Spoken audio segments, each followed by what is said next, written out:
Back to its commerce tips. आज है video number 2 और आज हम लोग स्टार्ट करने वाले हैं इनकम एंड एक्सपेंडिचर अकाउंट। सो चलिए लिखिए मेरे साथ साथ।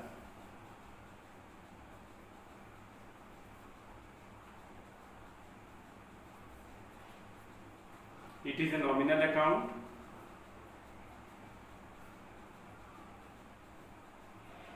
this account is prepared on accrual basis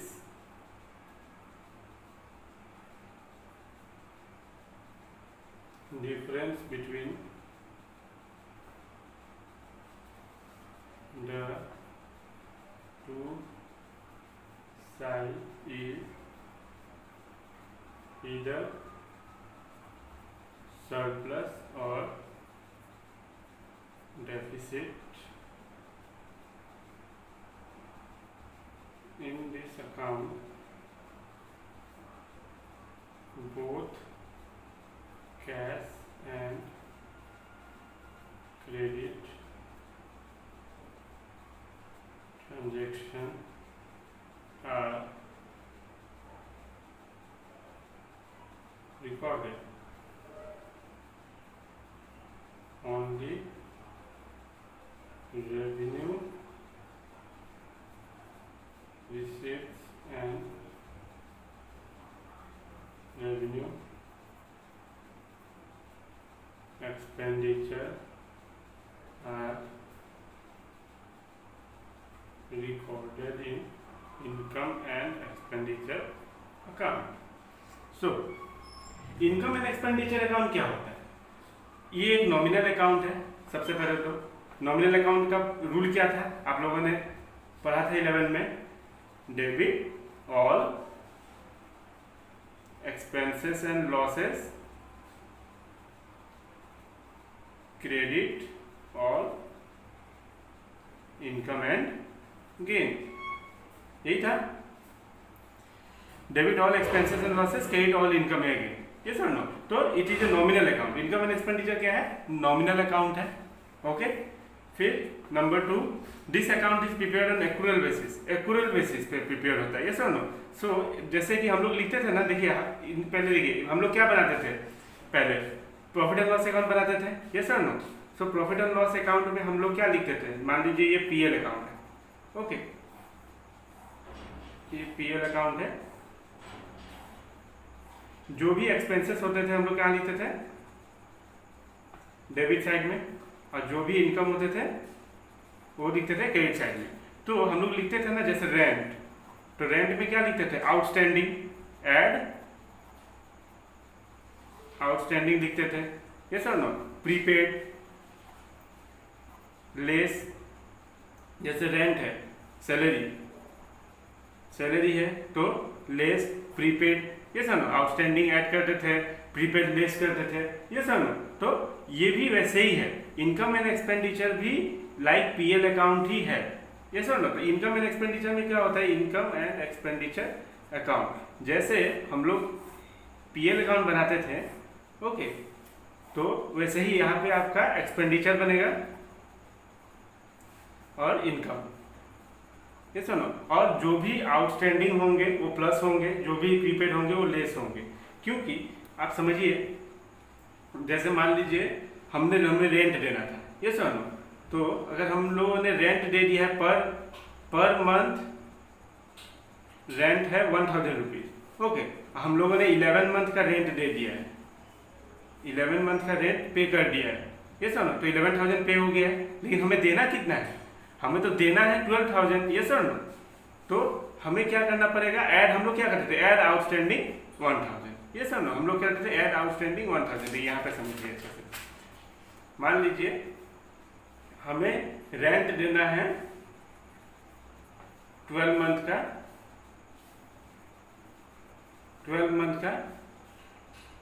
12,000, okay, per month 1000, yes और नो। हम लोगों ने 11 मंथ का दिया है, हम लोगों ने 11 मंथ का दिया है 11,000, तो 1000 देना होगा, यस और नो। तो हम लोग क्या करते थे, रेंट प्लस आउटस्टैंडिंग रेंट, ये सर नो, तो ये जो 1000 है ये हमें देना होगा क्योंकि ये एक्रूअल बेसिस पे होता है। ये सर नो, दिए नहीं है पर देना है। आउटस्टैंडिंग का मतलब क्या होता है? आउटस्टैंडिंग का मतलब होता है दिए, देना था दिए नहीं, लेकिन देना तो होगा। ये सर नो, सो यही होगा सेम जैसे हम लोग लिखते थे पीएल अकाउंट में बनाते थे कि जैसे ये पीएल अकाउंट था, प्रॉफिट एंड लॉस अकाउंट में हम लोग लिखते थे रेंट एड आउटस्टैंडिंग, फिर आपका सैलरी एड आउटस्टैंडिंग, फिर आपका लिखते थे हम लोग वेजेस या फिर रेंट ही मान लीजिए, रेंट, प्रीपेड। तो प्रीपेड को हम लोग क्या करते थे? लेस करते थे। ये समझ लो, देना नहीं था फिर भी दे दिए तो वो था प्रीपेड। हाँ, तो एक्रूअल बेसिस पे होता है। ये समझ, तो ये हम लोगों को इनकम एंड एक्सपेंडिचर में यही चीज करना होगा कि पीएल अकाउंट में जैसे करते थे सेम टू सेम वही चीज आपको इनकम एंड एक्सपेंडिचर अकाउंट में दोहरानी होगी। ये समझ, income and expenditure is just like a PL account. Okay, so I hope आपको समझ में आ गया होगा। हम लोग अगर मान लीजिए और एक चीज इनकम एंड एक्सपेंडिचर यहाँ देखते हैं, income and expenditure current year का ही ट्रांजैक्शन रिकॉर्ड करता है। तो चलिए, it is a nominal account. Nominal account means debit all expenses and loss, credit all income या gain. This account is prepared on accrual basis. अभी हम लोगों ने देखा कि हम लोगों ने जो अगर पेमेंट नहीं दिया है वो देना होगा, हम लोगों को पूरा इस करंट ईयर का लिखना होगा। देना दिए नहीं है पर देना तो होगा ना, तो एक्रूअल बेसिस पे चलता है ये। The difference between two side is इधर सरप्लस और डेफिसिट। दोनों साइड का डिफरेंस क्या होगा? सरप्लस होगा या फिर डेफिसिट होगा। मान लीजिए अगर यहाँ इस साइड आ गया आपका, ये पीएल अकाउंट है, इनकम एंड एक्सपेंडिचर अकाउंट है, तो अगर मान लीजिए इनकम आपका ग्रेटर हो गया, ओके, तो बैलेंस यहाँ पे आ जाएगा टू सरप्लस। ओके, और मान लीजिए अगर एक्सपेंडिचर साइड बड़ा हो गया तो आपका आ जाएगा बाय डेफिसिट। ओके, तो ये है difference between two side is इधर सरप्लस और डेफिसिट। या तो सरप्लस होगा या डेफिसिट होगा, ये सब ना, दोनों तो एक साथ होगा नहीं। ओके, तो अगर आपका इनकम साइड बड़ा हो गया, ग्रेटर हो गया, तो एक्सपेंडिचर साइड में टू सरप्लस, और एक्सपेंडिचर साइड बड़ा हो गया तो इनकम साइड में बाय डेफिसिट बैलेंस लिखा जाएगा। ये आपका क्या होगा? बैलेंसिंग फिगर होगा। ये सुनो, ये भी आपका बैलेंसिंग फिगर होगा। ओके, सो नेक्स्ट देखते हैं। आई होप इसको क्लियर हो गया होगा आपको। In this account both cash and credit transaction are recorded. यहाँ पे both cash and credit transaction दोनों रिकॉर्ड होंगे।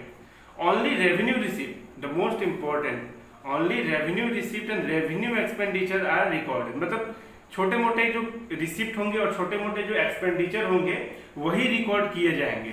Okay, so only revenue nature, ये आपका इनकम एंड एक्सपेंडिचर अकाउंट है जो कि पीएल अकाउंट के जैसा ही है।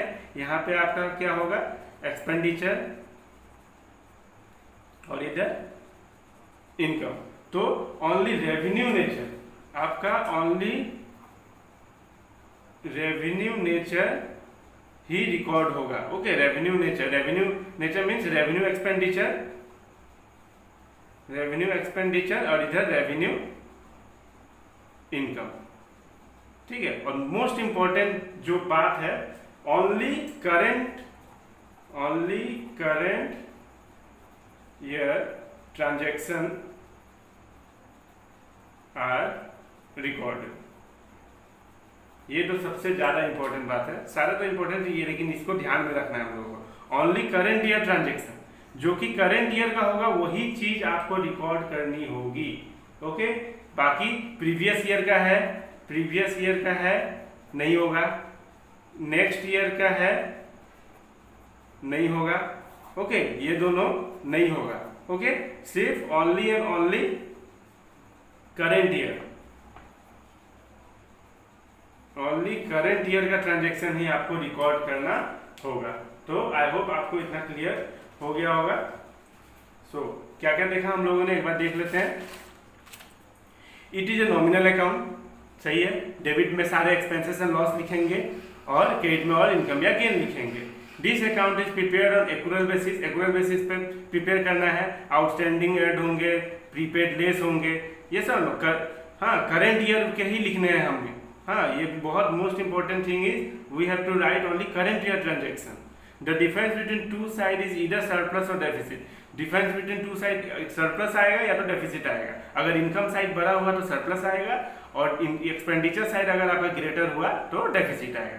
ओके, हम लोग सम करेंगे तो इसमें समझ में आ जाएगा, प्रैक्टिकल करेंगे तो। In this account both cash and credit transaction recorded, only cash और क्रेडिट दोनों ट्रांजेक्शन रिकॉर्ड होंगे। Only revenue receipt and revenue expenditure are recorded, सिर्फ छोटे मोटे रिसीप्ट जो होंगे और छोटे मोटे एक्सपेंडिचर ही रिकॉर्ड करना होगा। जैसे हम लोगों ने पढ़ा था रेवेन्यू एक्सपेंडिचर रेवेन्यू रिसीप्ट, तो उसमें जो जो आइटम आता है और जैसे जैसे हम लोग सम करते रहेंगे वैसे वैसे और हम लोग आगे बढ़ते रहेंगे, देखते रहेंगे नया नया टर्म क्या क्या आता है। ओके, और most important only current year transaction are recorded, previous year को भगाओ नेक्स्ट ईयर को भी भगाओ। ओके, सो आई होप आपको क्लियर हो गया होगा। अब करते हैं एक प्रैक्टिकल जिसमें आपको और अच्छे से समझ में आ जाएगा। ओके, चलिए अब करते हैं क्वेश्चन नंबर, ये बुक आपका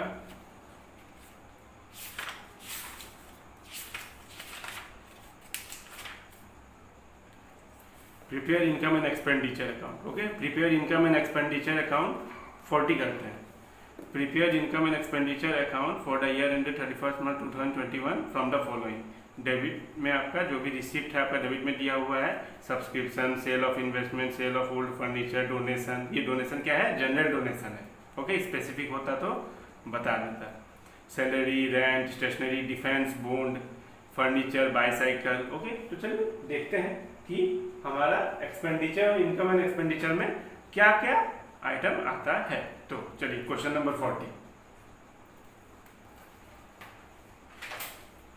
question number 40, page number 1.69।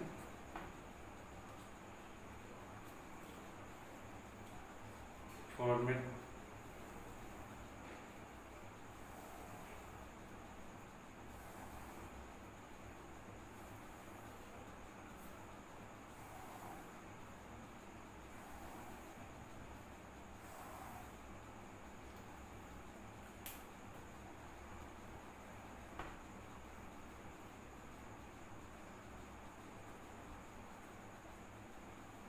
Expenditure, income. Okay, अब अच्छे से लिख लेना, income and expenditure account for the year ended 31 March 2021। Okay, तो जो भी एक्सपेंडिचर है यहाँ लिखेंगे, जो भी इनकम है यहाँ लिखेंगे। अब देखते हैं क्या क्या आता है। बस एक चीज आपको ध्यान रखना है, only revenue nature and only current year transaction. Okay, so ये चीज आपको ध्यान में रखना है, क्योंकि रिसिप्ट एंड पेमेंट बनाते समय हम लोग इसे ध्यान में नहीं रखते थे, जो भी है लिख देते थे, ये समझो। तो यहाँ पे revenue nature and current year का ट्रांजेक्शन आएगा। तो चलिए, पहला है आपका पेमेंट में सैलरी, तो लिखते हैं टू सैलरी 4,80,000, फिर टू रेंट है 50,000, फिर to stationery 20,000, loss on sale of old furniture. देखिए, sale of old furniture book value था कितने का? 40,000 का, और बेचा कितना में है? 30,000 में। तो 40,000 का फर्नीचर 30,000 में बेच दिया तो लॉस हुआ। तो लॉस हुआ तो हम लोग एक्सपेंडिचर साइड में लिखेंगे, और वही गेन होता तो हम इनकम साइड में लिखते हैं। तो इनकम होता तो इनकम में लिखते, लॉस हुआ तो एक्सपेंडिचर में लिखेंगे। To loss on sale of old furniture, ये आपका 40,000 माइनस 30,000। ओके, ये बुक वैल्यू है, तो ये आपका आ गया 10,000। ओके, तो और कुछ है नहीं। ओके, बाकी जो है वो कैपिटल नेचर के है। सैलरी लिख लिया हम लोगों ने, रेंट लिख लिया, स्टेशनरी लिख लिया, डिफेंस बॉन्ड होगा नहीं, ये कैपिटल नेचर है, फर्नीचर कैपिटल नेचर है, फिर बाईसाइकिल कैपिटल नेचर है, तो हमें कैपिटल नेचर लिखना ही नहीं है, हमें तो ओनली रेवेन्यू नेचर ही लिखना है। फिर अब आते हैं रिसीप्ट यानी इनकम की। तो इनकम में क्या आएगा, बैलेंस है ये, तो सब्सक्रिप्शन आएगा, सब्सक्रिप्शन रेवेन्यू नेचर है, और आपका सेल ऑफ इन्वेस्टमेंट नहीं आएगा, ये आपका डोनेशन। तो ये डोनेशन क्या है, जनरल डोनेशन है, स्पेसिफिक रहता तो ये भी नहीं आता। ओके, तो जनरल डोनेशन आपका लिखा आएगा। तो पहले लिखते हैं बाय सब्सक्रिप्शन। स्पेसिफिक डोनेशन आपका कहाँ जाएगा, बैलेंस शीट, तो हम लोग करेंगे तो देखेंगे उसको। तो आप लिख लीजिए सब्सक्रिप्शन 1 2 3 4 5 9 लाख, फिर बाय डोनेशन। तो ये एक सिंपल सा सम था, प्रैक्टिकल था। तो चलिए देखते हैं कौन सा साइड भरा है। 9 1 10, तो सीधा बात है आपका कितना, 9,10,000, 9,10,000। अब माइनस करते हैं 9,10,000 को,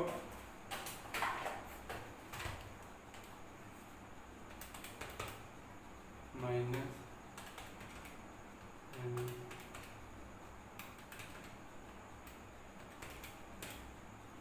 3,50,000, तो आपका आ गया 3,50,000। तो ये आपका क्या आ गया, एक्सपेंडिचर साइड में आपका बैलेंस आ रहा है, तो ये क्या है, टू सरप्लस बैलेंसिंग। ओके, तो आई होप आपको अभी समझ में आ गया होगा इनकम एंड एक्सपेंडिचर अकाउंट। सो अब हम लोग देखते हैं कि अब हम लोग कौन सा करें। चलिए एक काम करते हैं, एक क्वेश्चन लिखिए आप।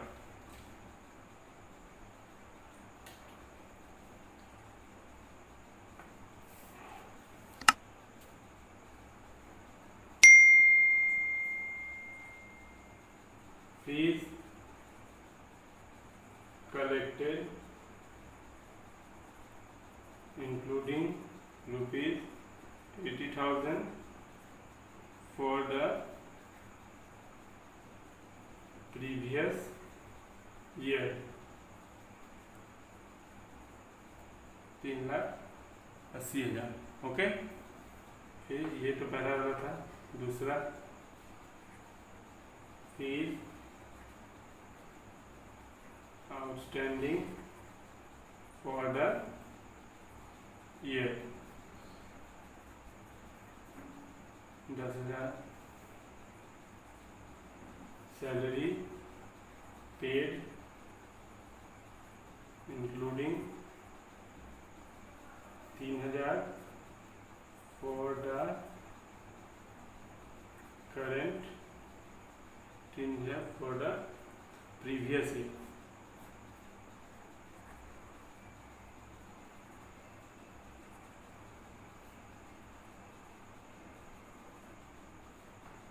फिर salary outstanding at the end of the year, 1,000।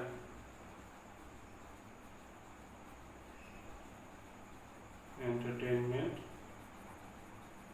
Expenses 3,000। Tournament expenses 12,000। Meeting expenses 18,000।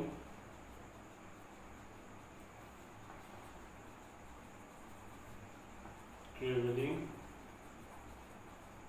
expenses 6,000।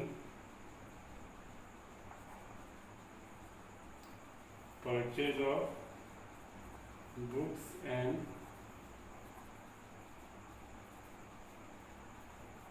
periodicals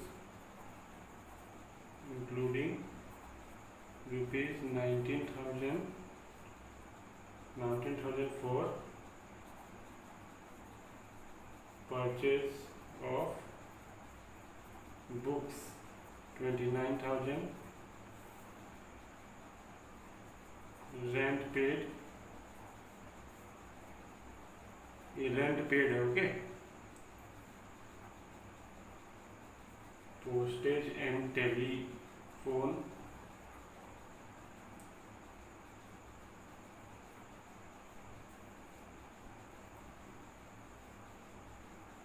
printing and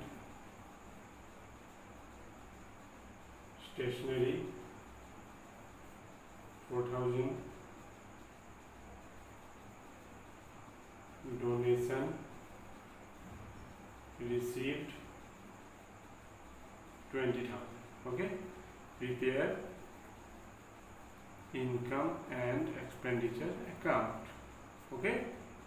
तो ये है आपका क्वेश्चन, आप एक बार लिख लीजिए, ओके। मैं एक बार पढ़ देता हूँ। Fee collected including 80,000 for the previous year 3,80,000, fee outstanding for the year 10,000, salary paid including 3,000 for the previous year, ये नहीं है, okay. For the previous year 28,000, salary outstanding at the end of the year 1,000, entertainment expenses 3,000, tournament expenses 12,000, meeting expenses 18,000, travelling expenses 6,000, purchase of books and periodicals including 19,000 for purchase of books 29,000, rent paid 10,000, postage and telephone 15,000, printing and stationery 4,000, donation received 20,000। So चलिए बनाते हैं format, okay.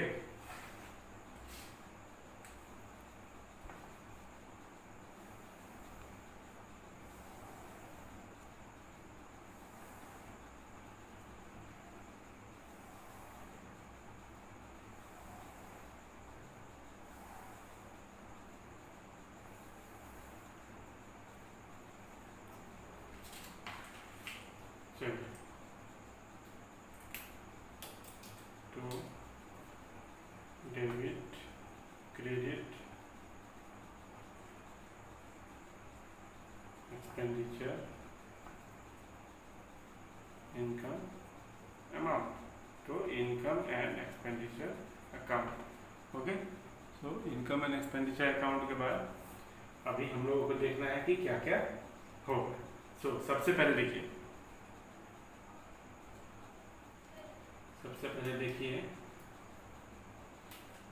हमें सबसे पहले ध्यान रखना है previous year का, नेक्स्ट ईयर का,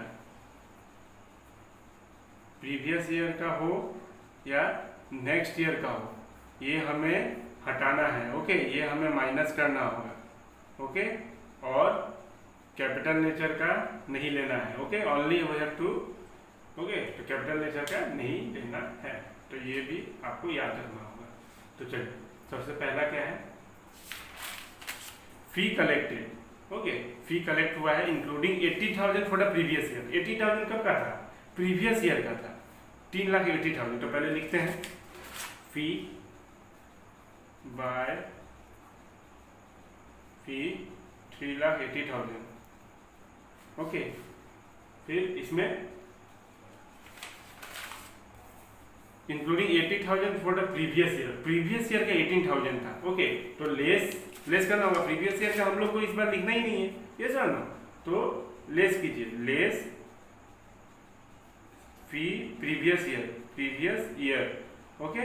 तो प्रीवियस ईयर का आपको क्या करना है, लेस करना है, 80,000 लेस करना है ये आपको। या फिर आप आउटस्टैंडिंग भी लिख सकते हो, ओके। आउटस्टैंडिंग फी, आउटस्टैंडिंग भी लिख सकते हो, यहाँ पे मैं लिख देता हूँ आउटस्टैंडिंग, और ओके। तो यहाँ पे आपको 80,000 लेस करना है, इसलिए ब्रैकेट में प्लस, उसके बाद fee outstanding for the year. For the year मतलब इसी साल का है, ओके। ये प्रीवियस ईयर था, ओके। ये प्रीवियस ईयर था, ओके। तो 80,000 प्रीवियस ईयर का था, तो प्रीवियस ईयर का हम क्यों लिखे, ये सर ना। तो 3,80,000 में से 80,000 माइनस करना है, और फी आउटस्टैंडिंग फॉर द ईयर, इस साल का पैसा आउटस्टैंडिंग मतलब देना था, दिया नहीं, ओके। मतलब मिलना था, मिला नहीं, तो मिल गया है, इनकम है। तो ऐड करना होगा हमें outstanding at and, okay.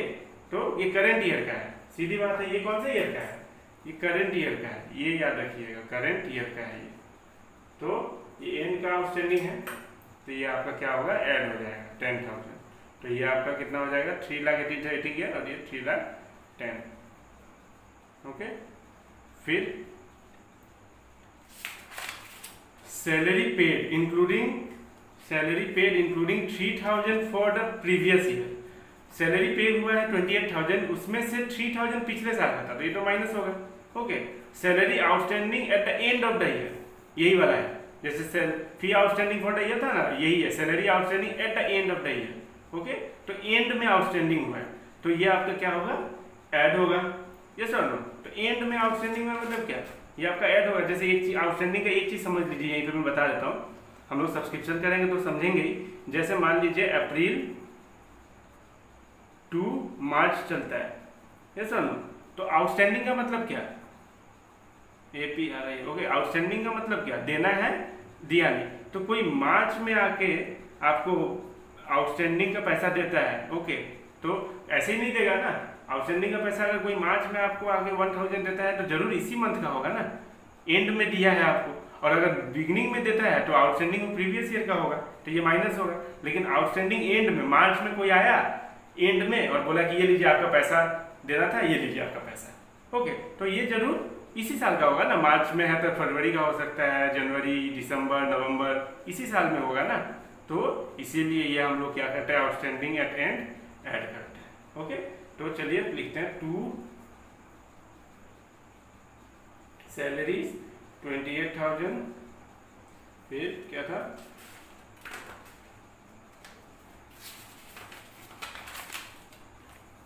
Outstanding previous year का आउटस्टैंडिंग 3,000, तो कितना है, लेस होगा outstanding for previous year. Okay, तो ये आपका 3,000 less add outstanding at end, कितना है आउटस्टैंडिंग एट एंड 1,000, तो ये आपका आ गया 26,000।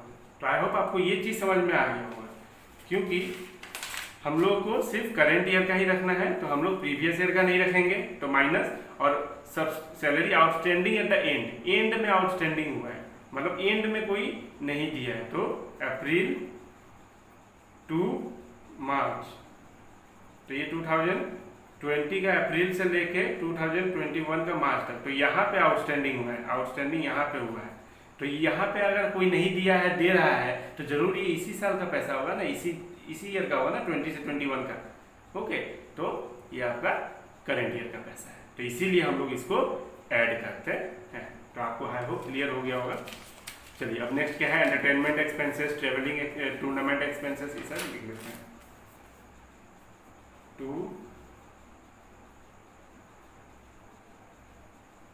Entertainment expenses 3,000 to tournament expenses 12,000 to meeting expenses 18,000 to rent है 10,000 to traveling expenses 6,000 to books and periodicals। अब बुक्स एंड periodicals का समझिए। बुक्स क्या है, एसेट है, तो ये कैपिटल नेचर है, तो ये तो होगा नहीं। तो बुक्स कितने का था, purchase of books and periodicals including 19,000 for purchase of book. 19,000 क्या था, बुक परचेज था। Okay, purchase of books and periodicals था टोटल 29,000 का। 29,000 में से 19,000 आपका बुक था, तो बुक को हटाना होगा, ये सब ना, बुक एसेट है, तो ये यहाँ पे नहीं आएगा, ये बैलेंस शीट में जाएगा। ओके, तो अभी इसको यहाँ से माइनस कर देते हैं, मतलब 29,000 माइनस 19,000, तो ये माइनस होगा। Books and periodicals 29,000 less books, कितना है बुक्स 19,000, तो ये कितना का आ गया 10,000। ओके, फिर टू पोस्टेज एंड टेलीफोन 15,000। फिर to printing and stationery 4,000। Okay, अभी हो गया। अब क्या बचा हुआ है, डोनेशन। तो ये डोनेशन रिसीव्ड है 20,000, तो ये हम लोग बाय डोनेशन 20,000 लिख देंगे। ओके, सो इसको थोड़ा कर देते हैं। तो कितना है 3,10,000 और 20, तो कितना हो गया, यही बढ़ा है। तो 3,10,000 और 3,30,000, तो 3,30,000 में से 3,30,000, ओके 3,30,000। अब 3,30,000 में से सब माइनस कर दीजिए।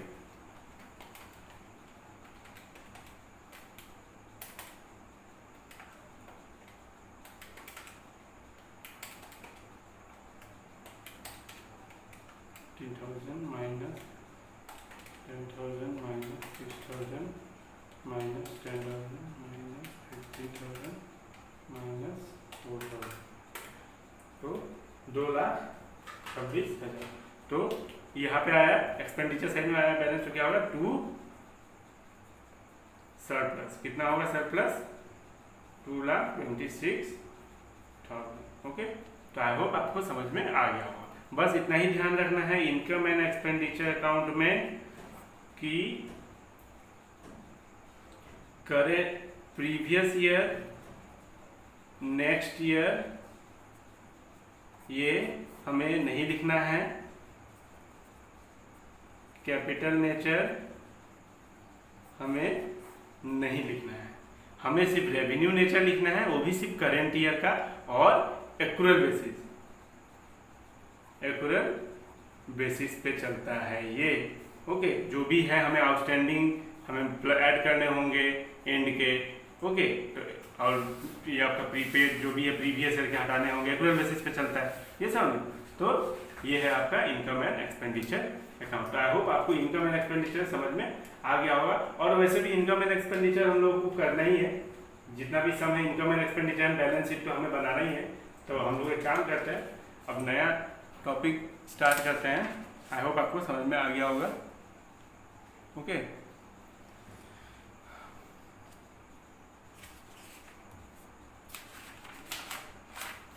चलिए अब हम लोग करेंगे जो नेक्स्ट टॉपिक है,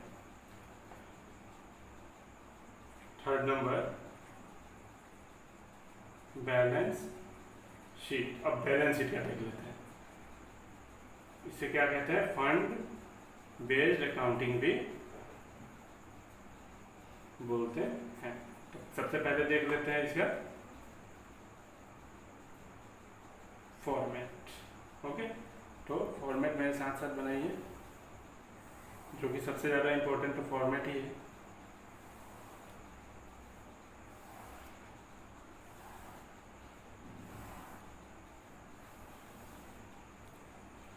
तो लायबिलिटीज एसेट। ओके, तो चलिए लिखिए, सबसे पहले लिखिए मेरे साथ साथ। सबसे पहले आता है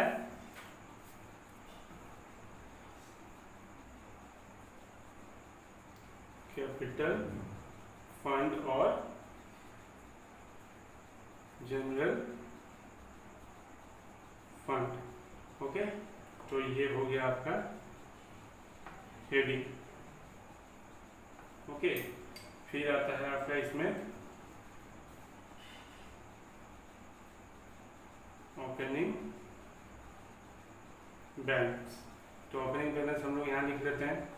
फिर इसके साथ हमें सरप्लस प्लस करना होता है सरप्लस, फिर माइनस करना होता है डेफिसिट। दोनों में से कोई एक ही निकलेगा, ये समझो, इनकम एंड एक्सपेंडिचर में। तो सरप्लस आएगा तो ऐड, डेफिसिट आएगा तो लेस, तो लेस को हम लोग किसमें लिखते हैं, ब्रैकेट में। फिर एक चीज और लिखिए, बाद में समझा दूंगा मैं अभी,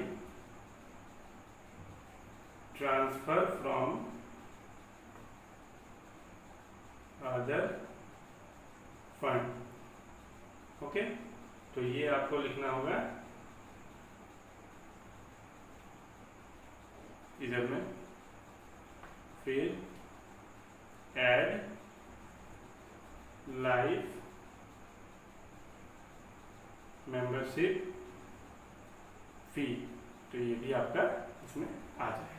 तो ये सब है आपका बैलेंस शीट का ये। चलिए एक और लिखिए, स्पेसिफिक फंड। स्पेसिफिक फंड में कुछ भी हो सकता है, ये समझ लो, वो पवेलियन भी हो सकता है, बिल्डिंग भी हो सकता है, टूर्नामेंट भी हो सकता है, स्पोर्ट्स भी हो सकता है। तो मैं एक हेडिंग दे देता हूं, स्पेसिफिक फंड, ओके। जैसे कि कुछ भी हो सकता है, लाइक बिल्डिंग,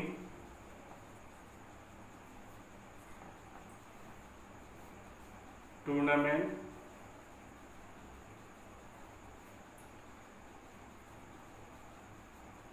पवेलियन, स्पोर्ट्स, कुछ भी हो सकता है इनमें से, ओके। तो हम लोग क्या करेंगे, सबसे पहले इनका ये है आपका हेडिंग, ओके। तो सबसे पहले इनका क्या लिखेंगे, ओपनिंग बैलेंस, ओपनिंग बैलेंस लिखेंगे। फिर जो भी फर्दर डोनेशन मिलेगा उसको हम लोग क्या करेंगे, ऐड करेंगे। फिर जो भी इंटरेस्ट मिलेगा हम लोगों को, इंटरेस्ट रिसीव, वो भी ऐड करेंगे। और लेस करेंगे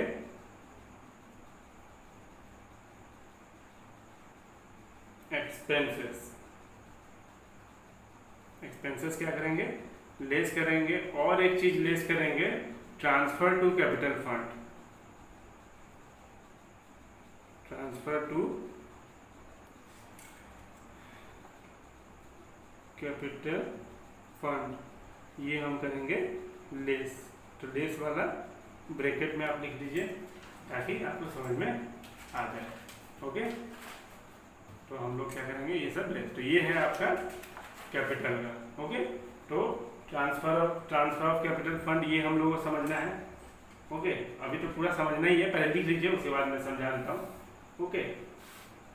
जैसे कि ये एक समझना है, फिर ये दो चीज हमें समझना होगा, ओके। फिर चलिए, फिर आप लिखिए एसेट साइड में, फिक्स्ड एसेट। फिक्स्ड एसेट में आपका कुछ भी हो सकता है, बिल्डिंग, फर्नीचर, ईटीसी, ओके, कुछ भी हो सकता है। तो इसका क्या लिखेंगे, सबसे पहले opening balance, opening balance, less depreciation, okay. फिर हम लोग इन्वेस्टमेंट लिखेंगे, कुछ भी अगर इन्वेस्टमेंट हुआ तो लिखेंगे, ओके। फिर हम लोग करंट एसेट, ओके। तो करंट एसेट में जैसे मान लीजिए एक्रूड इंटरेस्ट, एक्रूड इंटरेस्ट मिल जाना चाहिए था, मिला नहीं। एक्रूड इंटरेस्ट का मतलब मिल जाना चाहिए था पर अभी तक मिला नहीं है, मिलने वाला है। Cash and bank balance, okay. फिर कोई भी बिल्डिंग, ये लिख लीजिए, कोई भी बिल्डिंग या फिर पवेलियन, ओके, कोई भी स्पेसिफिक अगर कंस्ट्रक्शन में रहेगा, okay, work in progress, WIP, okay. तो WIP का मतलब यहाँ पे है वर्क इन प्रोग्रेस, तो वो लिखेंगे। अब ये सब हम लोग को एक बार समझना होगा, ठीक है। तो समझने वाला चीज क्या है, देखिए क्या होता है। सबसे पहले तो एक चीज समझते हैं, फंड बेस्ड अकाउंटिंग, ओके। देखिए क्या होता है, मान लीजिए एनपीओ में बहुत सारे फंड आते हैं। ओके, तो मान लीजिए कोई बिल्डिंग के लिए फंड दिया, मान लीजिए कोई बिल्डिंग का है। ओके, ये बिल्डिंग वाला है, ये बिल्डिंग है, ये पवेलियन है, ये टूर्नामेंट है, ये स्पोर्ट्स है। तो ठीक है, समझिएगा, ठीक है, ये है फंड बेस्ड अकाउंटिंग। ओके, तो इसको समझिएगा क्या होता है। मान लीजिए कोई आया, ओके, कोई आया, एक इंसान आया, एक पर्सन बोला कि मान लीजिए सब में ओपनिंग बैलेंस दिया, ओपनिंग बैलेंस है, ओपनिंग बैलेंस इसमें है 5 लाख, इसमें है 3 लाख। ओके, ये सब ओपनिंग बैलेंस है, पहले से ही है, इसमें 1 लाख, इसमें 2 लाख। ओके, तो सब में ओपनिंग बैलेंस दिया है। ओके, तो कोई आया मान लीजिए, ओके, बोला कि ये लीजिए पवेलियन बनाने के लिए 1 लाख रुपया, ठीक है, पवेलियन बनाने के लिए मैं 1 लाख दे रहा हूं। तो आपको डोनेशन मिला है, डोनेशन मिला है 1 लाख रुपीज पवेलियन के लिए। तो आप वो कहाँ ऐड करोगे, खुद ही सोच के देखो। आप यहाँ ऐड करोगे क्या? यहाँ तो नहीं करोगे, पवेलियन बोल दिया है ना, स्पेसिफिक डोनेशन। स्पेसिफिक डोनेशन मैंने क्या बोला था, जो देता है ना डोनेशन, वो बोल देता है कि इस पैसे का यही होना चाहिए। तो स्पेसिफिक डोनेशन 1 लाख दे रहा है और बोल रहा है कि पवेलियन के लिए मैंने दिया है, तो वो कहाँ ऐड होगा? जाहिर सा बात है यही ऐड होगा, 1 लाख। ओके, तो ये कितना हो गया? 4 लाख। ओके, तो अब कोई आया बोला कि हम टूर्नामेंट के लिए दे रहे हैं, मैं टूर्नामेंट के लिए दे रहा हूँ 2 लाख। तो कहाँ ऐड होगा? 2 लाख रुपीज कहाँ ऐड होगा? टूर्नामेंट में ऐड होगा, ये सब। तो ये 3 लाख हो गया। फिर टूर्नामेंट कराने के लिए मान लीजिए टूर्नामेंट में खर्चा हो गया, टूर्नामेंट करवाने में 2 लाख, ठीक है, मान लीजिए सपोज 2 लाख रुपए टूर्नामेंट कराने में खर्चा हो गया। तो आप कहाँ से माइनस कीजिएगा? ये समझो, तो आप तो इधर से ही माइनस करना होगा आपको 2 लाख, ये समझो। तो ये बचा कितना? 1 लाख। तो खेल यही है कि हमें पता चल जाएगा आराम से, बहुत ही आसान है कि अगर बिल्डिंग के लिए फंड आया है तो बिल्डिंग में ऐड करो, पवेलियन के लिए आया तो पवेलियन में ऐड करो, स्पोर्ट्स के लिए आया है तो स्पोर्ट्स में ऐड करो, ये समझो। और जहां से खर्चा हो रहा है जो काम के लिए, मान लीजिए बिल्डिंग 5 लाख का था, 3 लाख का बिल्डिंग बन गया। ओके, तो यहाँ से माइनस हो जाएगा, ये समझो, 3 लाख रुपये यहाँ से माइनस हो जाएगा, अब 2 लाख बचा, ठीक है। तो अब और एक चीज समझिए, क्या होता है, मान लीजिए आपके बिल्डिंग फंड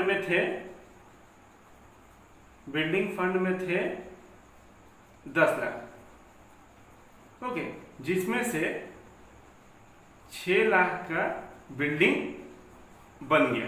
ओके, 6 लाख का बिल्डिंग बन चुका है, अभी पूरा नहीं बना है, बन रहा है, मतलब वर्क इन प्रोग्रेस है।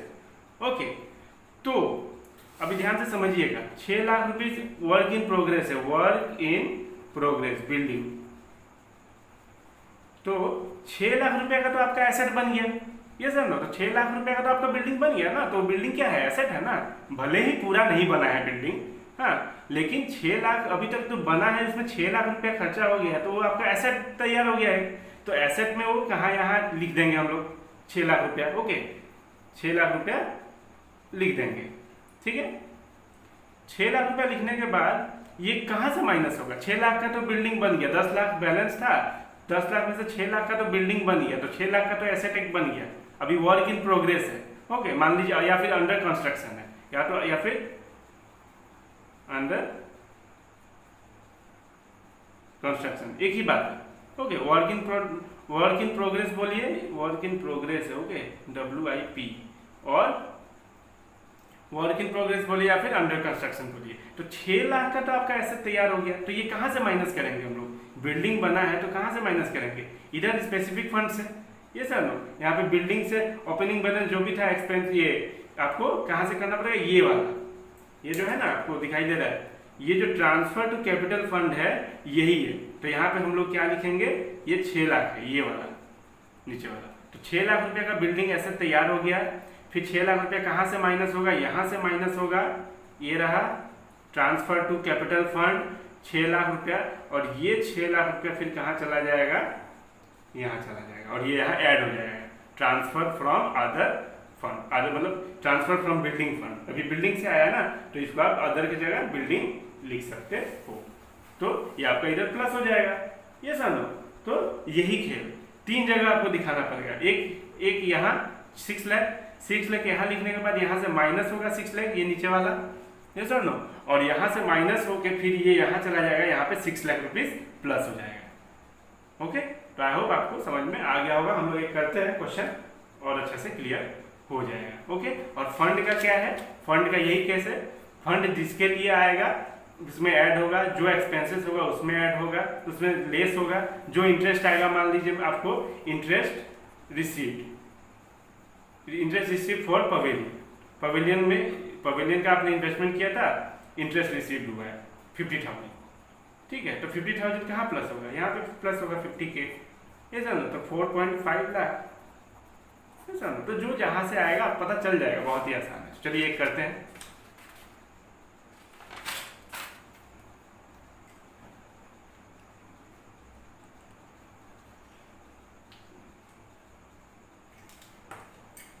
ये करते हैं, देखिए question, opening capital fund,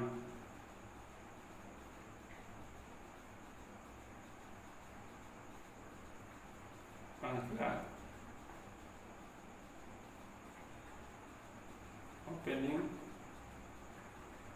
building fund 10 lakh, opening sports fund 3 lakh, donation for building fund 5 lakh, donation for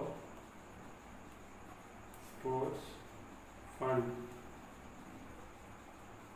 2 lakh, sports expenses 1 lakh, interest from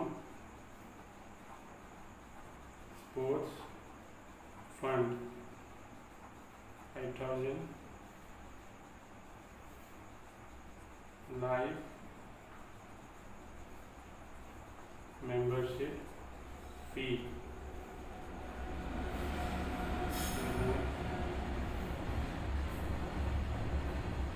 surplus 50,000, building fund investment, prepare balance sheet extract. Okay, तो balance sheet extract, इसमें कोई answer नहीं आएगा। Okay, बस हम लोग ऐसे practice के लिए देखते हैं कि होता कैसा है। Okay,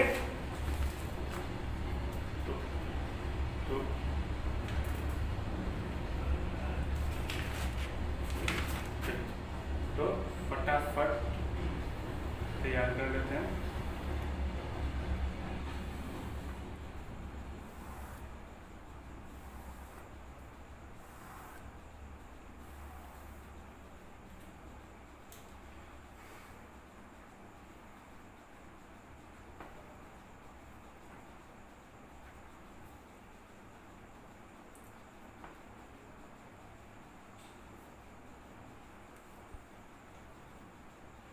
balance sheet extract. Okay, सबसे पहले क्या था, कैपिटल फंड, पहले क्या था, पहले वो लिख लेते हैं, या फिर जनरल फंड, कोई भी लिख सकते हो आप। फिर आप लिख लो बिल्डिंग फंड। ओके, फिर स्पोर्ट्स फंड था, स्पोर्ट्स फंड हो गया, 3 फंड था। ओके, चलो, तो सबसे पहले क्या लिखेंगे, ओपनिंग बैलेंस कितना था आपका कैपिटल फंड का opening balance 5 lakh, building fund का 10 लाख, स्पोर्ट्स फंड का 3 लाख। 5 लाख, बिल्डिंग फंड का 10 लाख, ट्रेनिंग बैलेंस 10 लाख, फिर माइनस 3 लाख। ओके, अब देखिए क्या क्या आया है, ये हो गया, ये हो गया, ये हो गया। डोनेशन फॉर बिल्डिंग फंड तो कहाँ ऐड होगा, पता ही चल रहा है, डोनेशन आया है बिल्डिंग फंड के लिए, तो बस सिंपल सा बात है, यहीं पे ऐड होगा ना, बिल्डिंग फंड में ऐड होगा। डोनेशन कितना आया है, 5 लाख। ये समझ लो। फिर डोनेशन फॉर स्पोर्ट्स फंड, अब स्पोर्ट्स फंड के लिए डोनेशन आया है तो यहाँ पे ऐड होगा।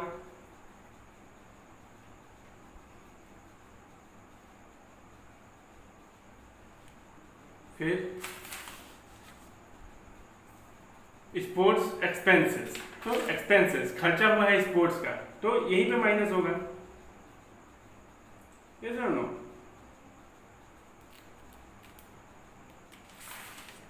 स्पोर्ट्स एक्सपेंसेस कितना है, 1 लाख, तो स्पोर्ट्स एक्सपेंसेस यहाँ पे 1 लाख माइनस होगा ब्रैकेट में।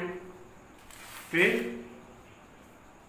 Interest from sports fund, sports fund से इंटरेस्ट मिला है, तो इंटरेस्ट कहाँ पे प्लस होगा, इंटरेस्ट रिसीव्ड कितना 5000, तो यहाँ पे 5000।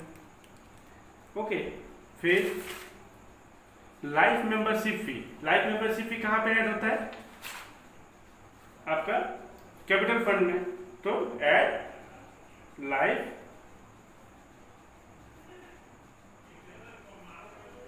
मेंबरशिप फी, तो लाइफ मेंबरशिप फी कितना है, 1 लाख, तो 1 लाख इधर ऐड हो गया।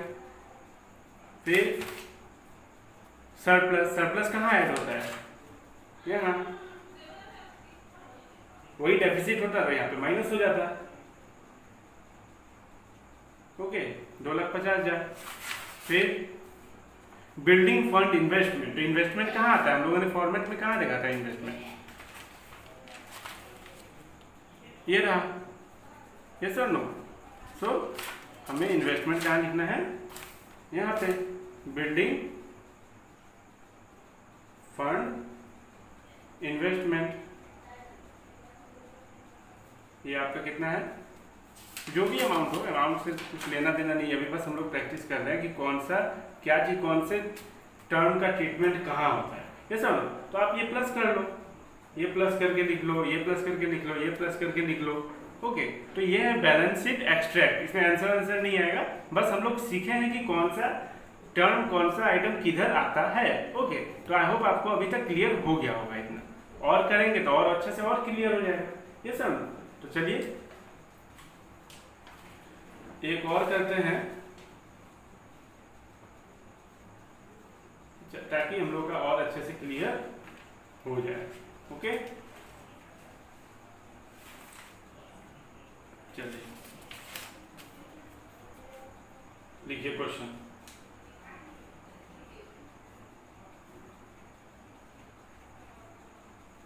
Building fund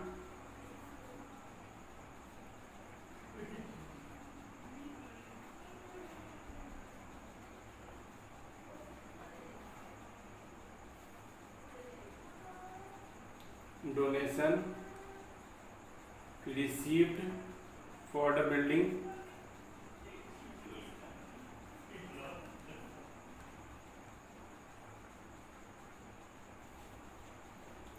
$25 lakh,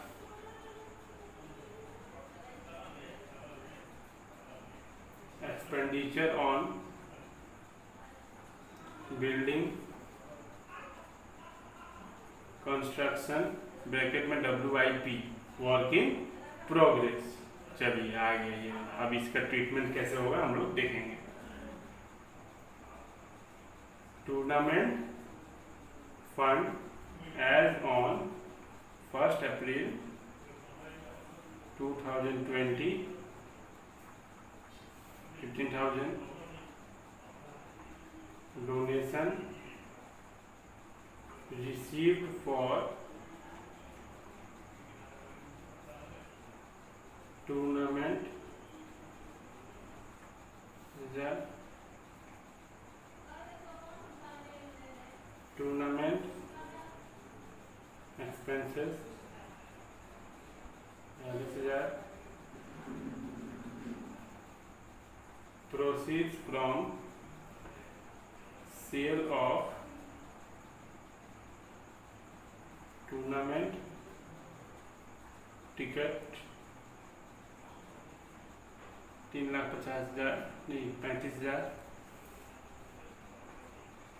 live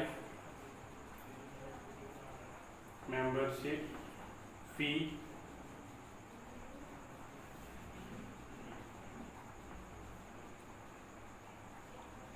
subscription for annual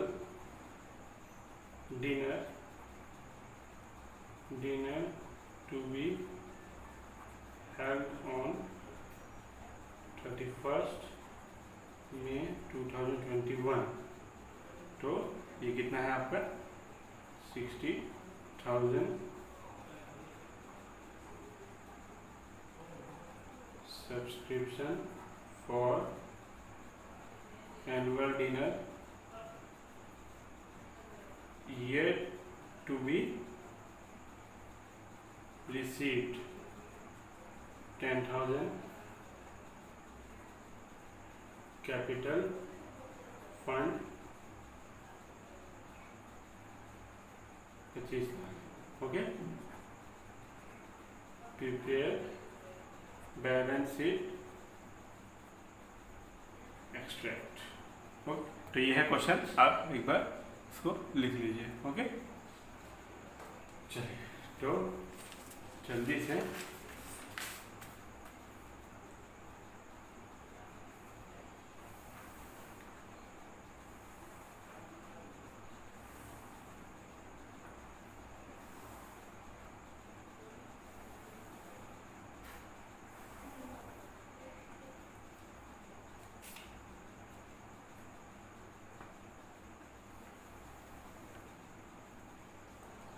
क्या है,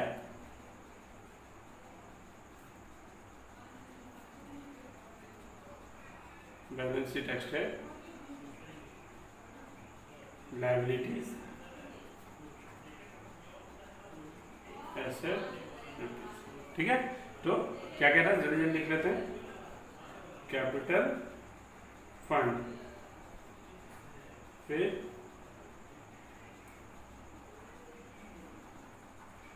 बिल्डिंग फंड, फिर कैपिटल फंड और बिल्डिंग फंड तो था ही।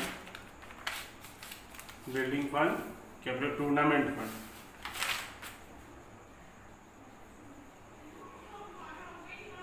टूर्नामेंट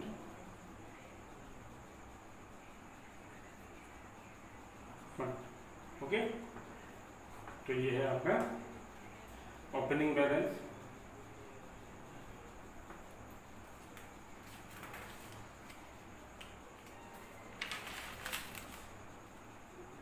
कैपिटल फंड का 25 लाख, बिल्डिंग फंड का 10 lakh. Opening balance 25 lakh, opening balance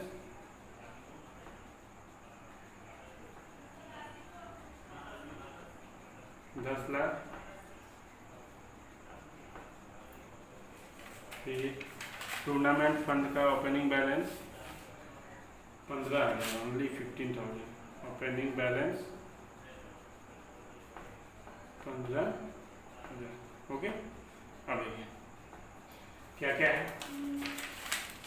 building fund हो गया, donation receive for building fund 25 lakh और डोनेशन मिल गया, तो क्या होगा, add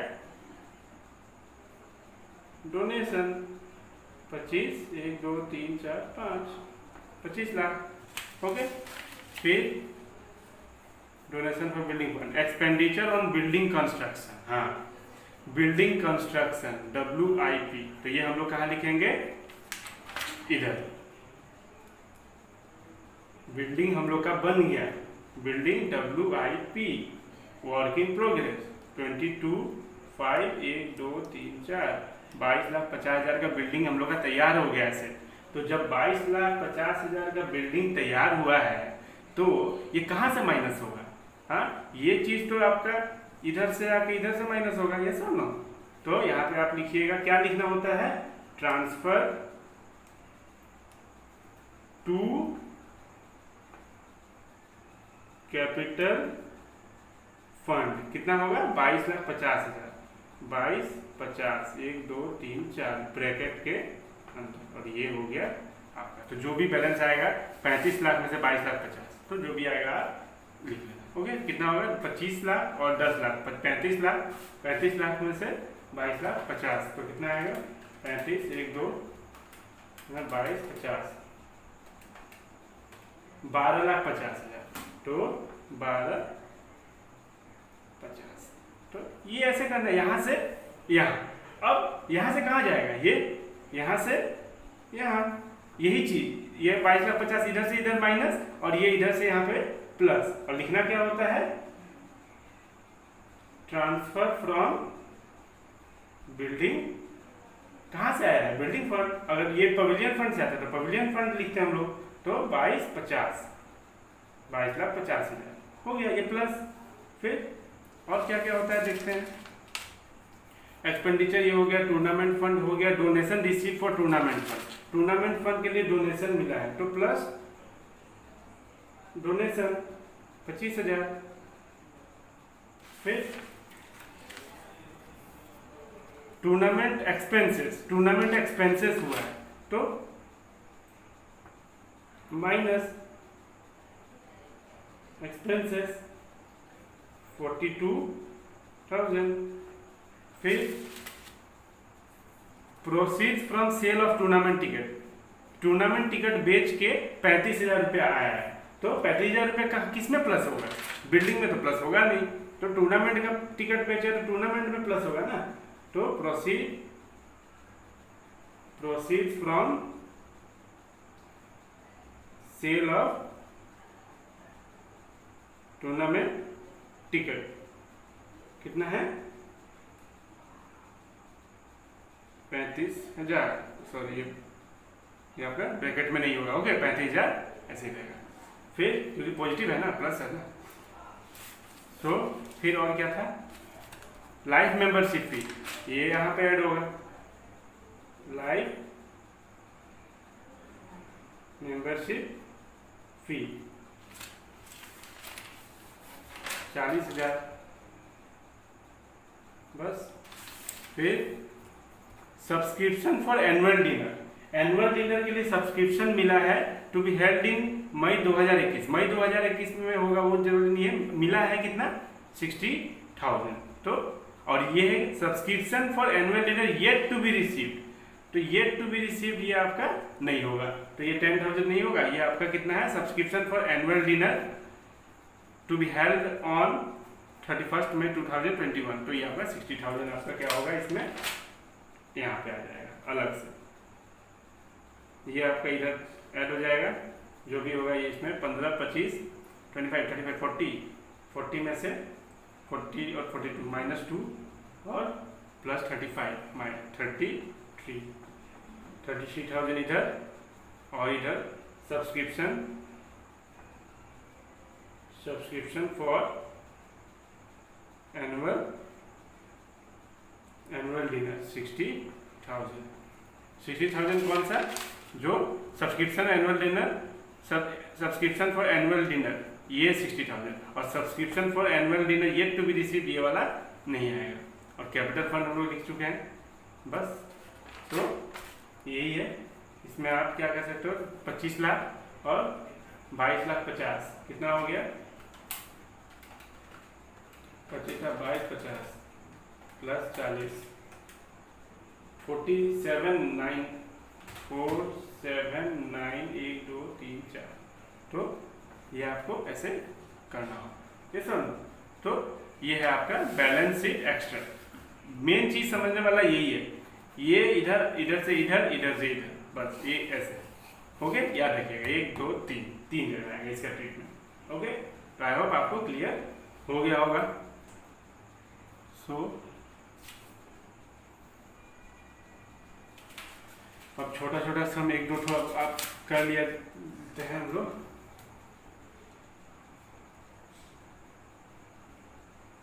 tournament fund,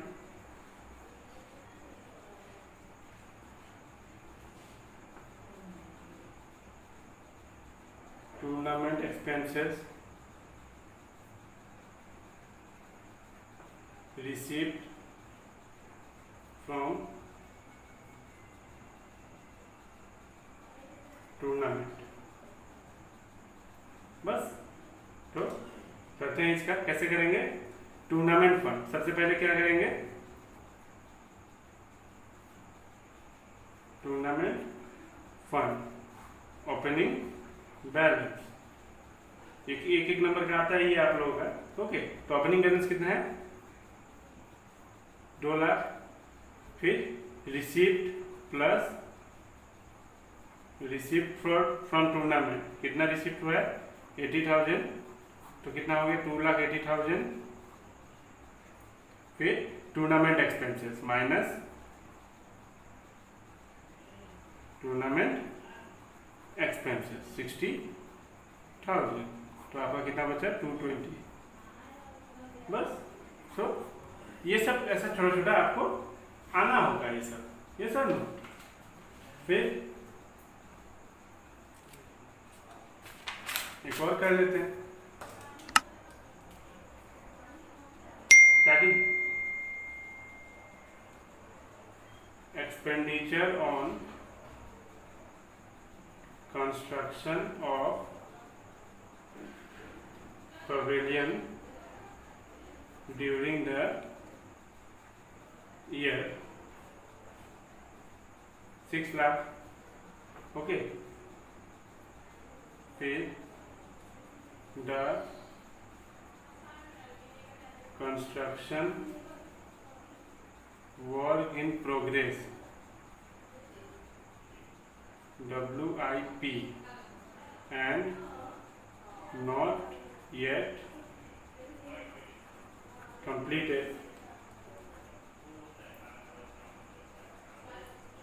pavilion fund as on 31st March 2020 rupees 8 lakh, donation for pavilion received on 15 September 20, 1 lakh. Okay, फिर capital fund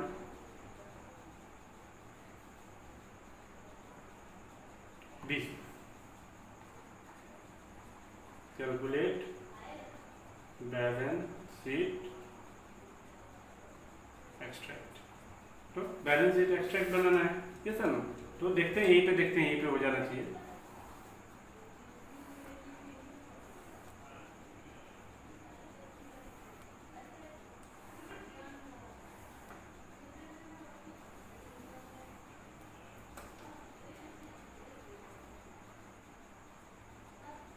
liabilities amount, asset amount, तो क्या आता है सबसे पहले कैपिटल फंड, और कैपिटल फंड के साथ कौन सा है पवेलियन फंड, तो यहाँ पे लिख देते हैं PAVILION pavilion fund. Okay guys, थोड़ा ये देख लीजिएगा PAVILION है, डबल एल नहीं है। तो ओपनिंग बैलेंस लिखते हैं फटाफट, opening balance. Okay, opening balance ये तो बिना सोचे लिख देना है पहले। कितना है construction work in pavilion fund as on 31 March 2020 year, 31 March 2020। तो opening balance donation for pavilion fund capital fund का लिख देते हैं, कितना है 20 लाख, 20 लाख कैपिटल फंड का। पवेलियन फंड का opening balance 8 lakh. Okay, pavilion fund as on 31 March 2020 8 lakh.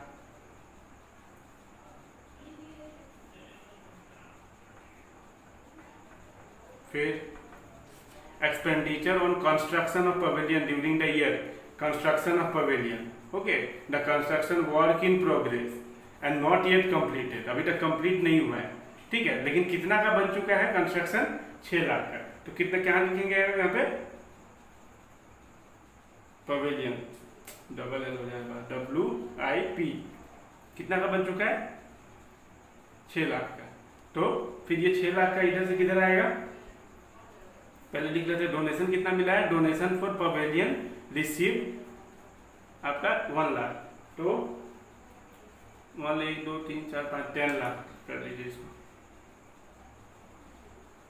10 lakh. Okay, तो donation for pavilion received on 15 सितंबर 2020 10 लाख। तो ऐड डोनेशन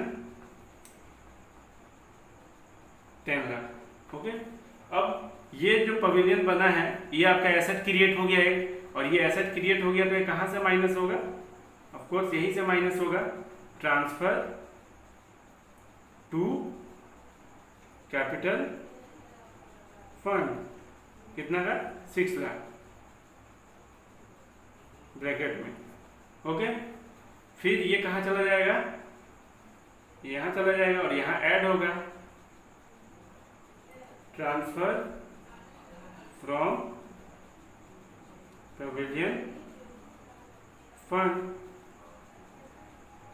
6 लाख, तो 20 6 26। ओके, फिर ये 8 10 18, 18 में से 6 गया 12, बस। तो ये इधर से इधर, इधर से इधर, बस इधर से इधर, इधर से इधर। ओके, तो आई होप आपको समझ में आ गया होगा। यही है फंड बेस अकाउंट, यही है आपका बैलेंस शीट। तो हम लोग जब करेंगे तो और अच्छे से सीखते जाएंगे। सो गाइज, आई होप आपको समझ में आ गया होगा। सो गाइज, ऐसे ही सपोर्ट करते रहिए, देखते रहिए इट्स कॉमर्स टिप्स, और लाइक शेयर सब्सक्राइब कर दीजिए।